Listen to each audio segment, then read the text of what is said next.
ಸಮನ್ಸ್ಗೆ ಸಂಬಂಧಪಟ್ಟಂತೆ ಪಂಜಾಬ್ ಮತ್ತು ಹರಿಯಾಣ ಹೈಕೋರ್ಟ್ ಒಂದು ಮಹತ್ವದ ತೀರ್ಪನ್ನು ನೀಡಿದೆ.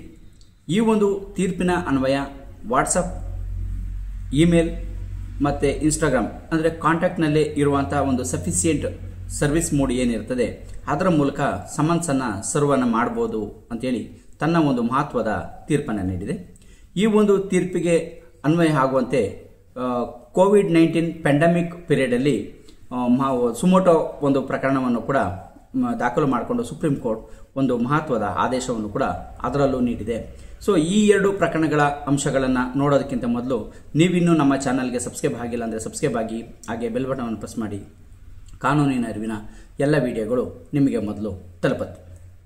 ಈ ಒಂದು ಪ್ರಕರಣದ ಅಂಶವನ್ನು ನಾವು ನೋಡೋದಾದರೆ, ಇಲ್ಲಿ ಸಮನ್ಸನ್ನು ಜಾರಿ ಮಾಡೋದಕ್ಕೆ ವಾಟ್ಸಪ್ ಮೂಲಕ ಅಥವಾ ಇಮೇಲ್ ಅಥವಾ ಒಂದು ಇನ್ಸ್ಟಾಗ್ರಾಮ್ ಆಗಿರ್ಬೋದು, ಒಂದು ಸಫಿಸಿಯೆಂಟ್ ಕಾಂಟ್ಯಾಕ್ಟ್ ವೇ ಏನಿರ್ತದೆ ಅದರ ಮೂಲಕ ಆದರೂ ಸಮನ್ಸನ್ನು ಜಾರಿ ಮಾಡ್ಬೋದು ಅನ್ನೋದನ್ನು ಇದರ ಒಂದು ಅಂಶಗಳನ್ನು ನಾವು ನೋಡ್ಬೋದಾಗಿದೆ.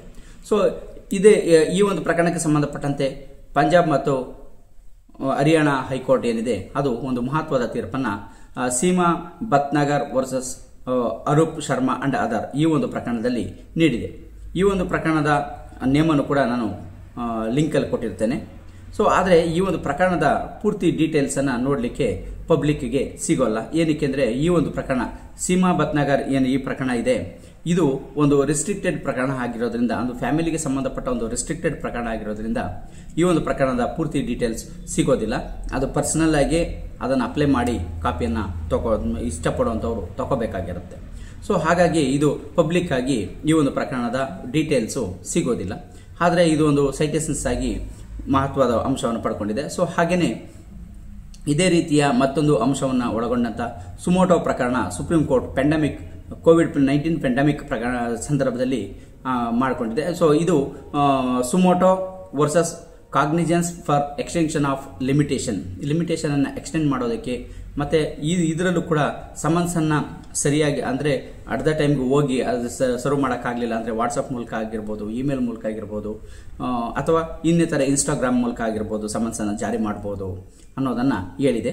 ಸೊ ಬಟ್ ಇದು ಕ್ರಿಮಿನಲ್ ಪ್ರಕರಣಗಳಿಗೆ ಆಗೋದಿಲ್ಲ ಅಂತೇಳಿ ಈ ಒಂದು ಪ್ರಕರಣದಲ್ಲೂ ಕೂಡ ಹೇಳಿದೆ.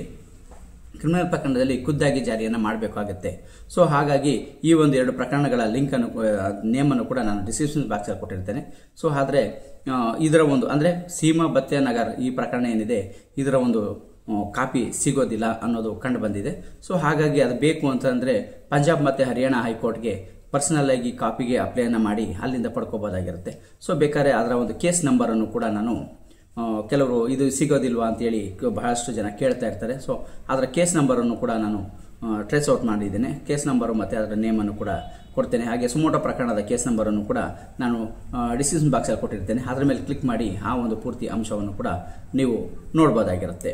ಸೊ ಹಾಗಾಗಿ ಈ ಒಂದು ಎರಡು ಪ್ರಕರಣಗಳಿಂದ ಗೊತ್ತಾಗುವಂಥದ್ದು ಏನು ಅಂದರೆ ಕೋರ್ಟ್ ಸಮನ್ಸನ್ನು ನಾವು ವಾಟ್ಸಪ್ ಮೂಲಕ ಅಥವಾ ಇಮೇಲ್ ಅಥವಾ ಇನ್ನಿತರೆ ಒಂದು ಕಾಂಟ್ಯಾಕ್ಟ್ ಮಾಡಬಹುದಾದಂಥ ಒಂದು ಮೀಡಿಯಾ ಏನಿದೆ ಅದರ ಮೂಲಕ ಸಮನ್ಸನ್ನು ಜಾರಿ ಮಾಡ್ಬೋದು ಅನ್ನೋದು ಈ ಒಂದು ಪ್ರಕರಣಗಳಿಂದ ಗೊತ್ತಾಗುವಂಥ ಅಂಶಗಳಾಗಿದೆ.